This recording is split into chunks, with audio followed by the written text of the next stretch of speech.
The dust devils twisted across the main street of Cedar Ridge like restless spirits, dancing in the burning afternoon heat. The town looked half asleep, like it had given up fighting the sun. It was the kind of place where nothing changed unless something forced it to. Jacob Hart stood alone on the wooden train platform, his boots planted firm, his eyes fixed on the empty tracks stretching far into the horizon. Sweat ran down his back under his worn work shirt, but he didn't move. He had been waiting for over an hour. At 32, Jacob was a man shaped by the land, lean, quiet, and hard. His face carried the marks of long days under the sun and years of silence after loss. 3 years had passed since his wife Mary died from fever, but the emptiness had not left him. It had only settled deeper. Wotte de Bianche needed more than one pair of hands. That was the truth, he told himself. Not loneliness, not the quiet nights, just work.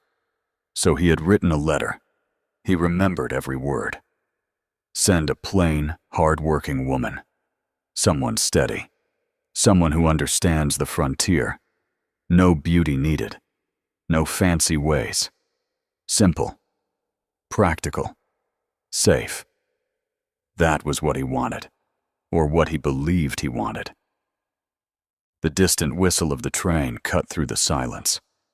Jacob straightened slightly, brushing a hand through his dark hair. The sound grew louder, echoing across the dry land as the locomotive appeared, dragging smoke behind it like a storm. His stomach tightened. This was it. The train rolled in with a loud screech, steam hissing into the hot air. People began stepping down. Families, travelers, tired faces from long journeys. Jacob watched carefully, searching for her. He expected someone quiet, someone plain, someone who would fit into his life without changing it.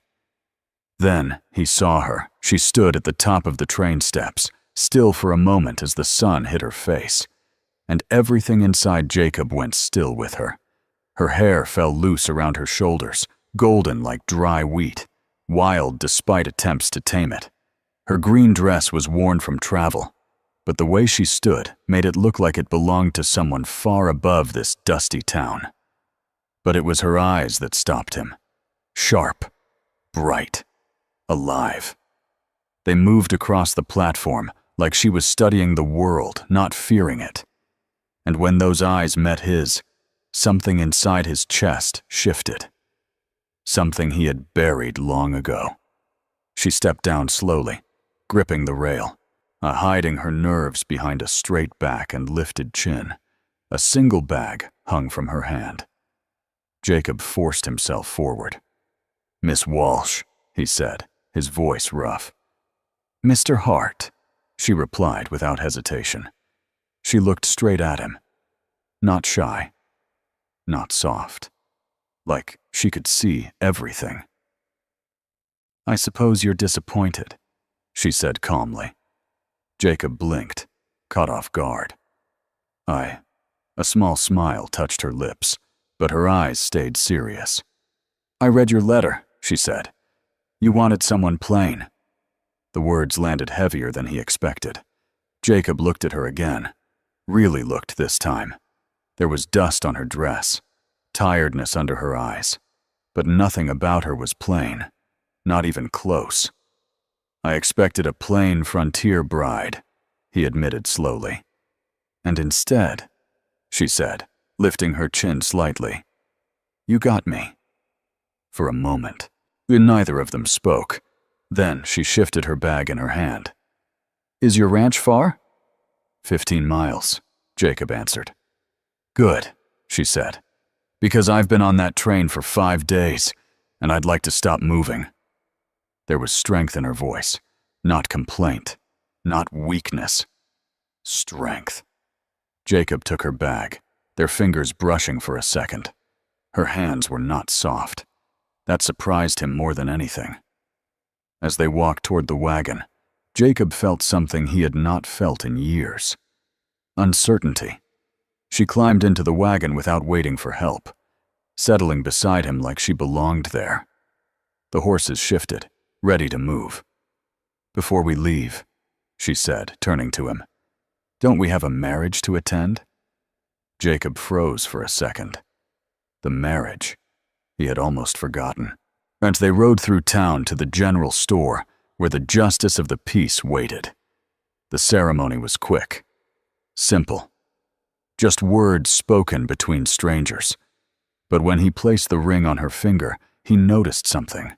Her hand trembled, only slightly, only for a moment. Then it was gone, just like that. Now she was his wife, and he still didn't understand her at all. As they left town, the sun dipped lower, painting the land in deep gold. The wagon rolled across rough ground, the world opening wide around them. She sat beside him in silence at first, watching everything. Not with fear, with curiosity. "It's beautiful," she said suddenly. Jacob glanced at her. "Most people don't think so." "That's because most people want beauty to be soft," she said. "This isn't soft, it's honest." Jacob looked ahead again, but her words stayed with him. Honest. He had not thought of the land that way before. "You'll think different in winter," he said. "Maybe," she replied. "But I didn't come here for comfort." Jacob studied her quietly. "Then why did you come?" She was silent for a moment. Then she spoke. "My father chose my life for me," she said. "Even chose a husband." Jacob's grip tightened on the reins. "I refused." The wagon rolled over a rough patch, shaking them both. "So I chose this instead." "This?" Jacob asked. "A new life," she said simply. "One where I decide who I am." Jacob did not reply. But something inside him stirred, something that felt dangerously alive. As the ranch came into view, small and simple against the wide land, she leaned forward slightly, studying it. "That's yours?" she asked. "That's home," he said. She smiled, and this time it reached her eyes. "Then it's ours now," she said softly. Jacob felt something break inside him. Not in pain, but like a wall finally giving way. He had asked for something simple, something safe. Instead, he had brought home a storm. And as he helped his new wife down from the wagon, Jacob Hart realized something he was not ready to admit yet. This woman was not going to fit into his life. She was going to change it, completely. Jacob did not sleep that night. The wind moved softly outside, brushing against the walls like it knew something had changed. Inside, the small ranch house felt different too. Not bigger, not warmer, just alive in a way it hadn't been for years. Eleanor. Even thinking her name felt strange. She had taken the bedroom without argument, just as he had offered. Yet he lay near the fire, staring into the dim glow, listening to the quiet sounds from the other room. The soft movement of fabric, water in the basin, the presence of another person under his roof. Not a stranger. Not anymore. His wife. The word didn't sit easy yet. By morning, she was already awake. Jacob returned from checking the cattle just after sunrise and stopped in the doorway when he saw her. Eleanor stood near the small garden, sleeves rolled up, hands deep in the soil. Her hair was tied back loosely, but strands had escaped again, catching the early light. She was working, not pretending, not hesitating, working like she belonged there. "You'll want to water in the evening," Jacob said. She turned quickly, slightly startled, then nodded. "I didn't think of that." "How could you?" he replied, stepping closer. It's different out here." She didn't argue. That surprised him. Instead, she listened, and that unsettled him more. After a simple breakfast, Jacob handed her an old pair of trousers and one of his shirts. "You'll need these," he said. "Safer for riding." Eleanor raised a brow, then took them without hesitation. "If your town ladies could see me now," she muttered. "They're not here," Jacob said. When she stepped out wearing them, he almost forgot what he was about to say. The clothes were rough, oversized, tied at the waist with rope. But instead of making her look out of place, they somehow made her look stronger, more real. They moved to the barn. "This is Pepper," Jacob said, guiding a calm mare forward. "You start with her." Eleanor stepped closer, steady, curious. "Hello, Pepper," she said softly, as running her hand along the horse's neck. No fear, no hesitation. "You've done this before," Jacob noticed. "A little," she admitted. "In secret." That made him pause. He didn't ask more. Instead, he showed her everything. How to check hooves, how to brush, how to saddle. She listened, tried, failed, tried again. By midday, sweat covered her brow, her arms ached, and her hands had started to blister. She didn't complain once. "Ready to ride?" Jacob asked. Her eyes lit up. "Yes." The first time she mounted, she wobbled. The second time, she steadied. By the third, she found her balance. Jacob watched her closely, arms crossed, ready to step in. But she didn't need him. Not as much as he expected. When she finally guided Pepper in a clean circle, a laugh broke from her lips, pure, bright. "I did it!" Jacob felt something shift inside him again. He hadn't heard a sound like that in a long time.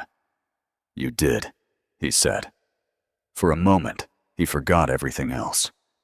Then the dust appeared. Far south. Riders. His smile vanished. "Get inside," he said sharply. Eleanor didn't argue this time. She moved quickly, disappearing into the house as Jacob grabbed his rifle. 4 men rode in. Hard men, the kind that brought trouble wherever they went. Dalton led them. Jacob's jaw tightened. "Hart," Dalton called, stopping just beyond the yard. "Heard you got yourself a wife." "Not receiving visitors," Jacob replied coldly. Dalton smiled, slow and ugly. "That's a shame. Thought we'd welcome her proper." "You can turn around and leave proper, too." The air grew tight, heavy. Dalton leaned forward slightly. "Boy, you forget who controls the water upstream." Jacob's grip on the rifle tightened. "My rights are legal." Dalton chuckled. "Law don't always reach this far." For a moment, silence stretched between them. Then Jacob spoke. "Get off my land." Dalton stared at him. Long. Then laughed. "We'll be seeing you, Hart. You and your pretty wife." They rode off in a cloud of dust. Jacob didn't move until they were gone. Only then did he turn back toward the house. Eleanor was already at the door. "Who were they?" she asked. "Trouble," Jacob said. He explained everything. The land, the threats, the kind of men Dalton was. She listened quietly, then said something that made him pause. "I didn't run from one bully to hide from another." Jacob looked at her closely. "You understand what this means?" he asked. "Yes," she said, and he believed her. That afternoon, he put a rifle in her hands.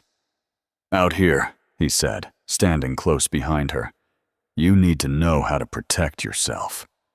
Her grip was firm, her eyes focused. The first shot missed. The second came closer. By the third, she hit. "Don't pull," Jacob said softly. "Squeeze." She adjusted, fired again, dead center. Jacob nodded. "Good." The sun dipped lower as they worked together. Something had changed between them. Not just husband and wife. Partners. Real partners. That night, they sat by the fire, the silence no longer heavy.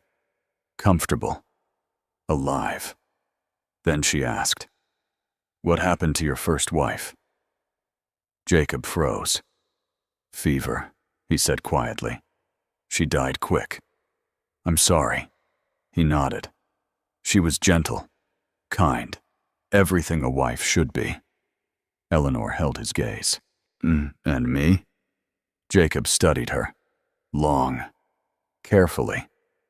"I don't know what you are yet," he said honestly. "But I think it's not a bad thing." Something softened in her expression. Not weakness, understanding. Later, as darkness settled and the world outside grew quiet, Eleanor stood by the bedroom door. "I know what's expected," she said. Jacob felt tension rise in his chest. "But I'd rather we take time," she added, "to know each other." Relief washed through him, more than he expected. "We've got time," he said. "I'll sleep out here." She nodded. "Thank you, Jacob."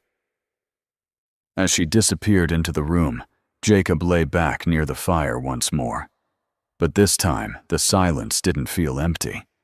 It felt full of something new, something dangerous, and something he could not control. Outside, a coyote howled. Inside, that Jacob stared into the fading fire and realized a truth he had been trying to ignore. This woman was not just changing his life. She was changing him. And for the first time in years, he wasn't sure if he wanted to stop it. Wait, before we move on, what do you think about the story so far? Drop your thoughts in the comments. I'm really curious to know. Morning came fast, and with it, a new rhythm neither of them could ignore anymore. Eleanor was no longer a guest in Jacob's life. She had become part of it. Weeks passed, and the ranch slowly changed, not in its structure, but in its spirit. The quiet emptiness that once filled every corner began to fade, replaced by movement, effort, and something warmer. Eleanor worked beside Jacob every day, not behind him, not beneath him, beside him. She learned quickly, faster than Jacob expected, faster than he was ready for. She rode without fear, handled cattle with growing confidence, and carried herself with a strength that earned respect without asking for it. And Jacob watched, at first with caution, then with quiet admiration, then with something deeper, something he could no longer ignore. But the frontier did not allow peace to last long. Trouble returned.